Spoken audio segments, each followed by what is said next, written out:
The mission of the Armenian Relief Society is not only a humanitarian organization, it's evolved as the diaspora and Armenia have changed.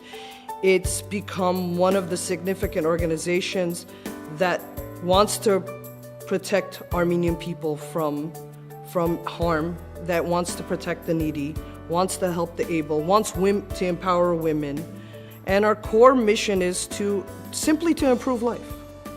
In 1998, we actually opened our first kindergarten in Artsakh, which was just recently renovated into a modern building and reopened in 2017.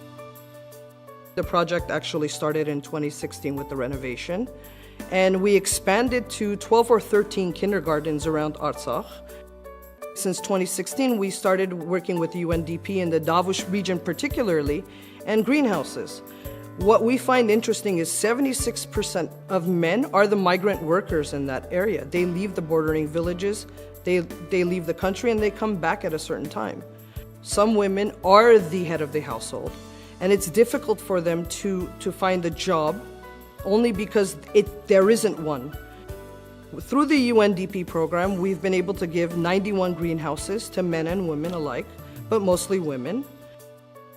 There's success stories like Marietta, who has 3 children. Her husband is disabled. They live in Voskevan, which is in the Davush region, highest rural poverty rate in Armenia.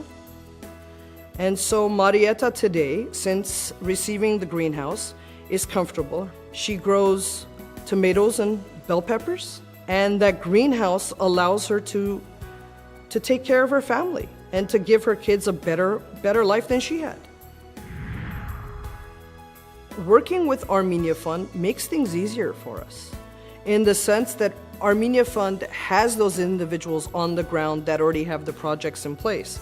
We go in with our donors and those who support us, help donate funds, and we see these projects come to realization. We've done a few projects with Armenia Fund. The latest was the 4 houses in Gyumri. We actually had a donor named Mrs. Mamyan who was generous enough to give the ARS $100,000 so that we can donate through Armenia Fund 4 houses for people in the earthquake region. And that happened this past summer. I love seeing the smile on kids' faces when they know that you have done something to make their lives easier, when you've given them hope. And it's not about a hand-me-down, it's not about a handout. Honestly, when you open up a school, when you open up a birthing center, when you open up a community center, the smile on people's faces just tells you a million words. They don't need to say one thing. That pleasure that you've given them, that joy, is that hope for a future. Makes a huge difference.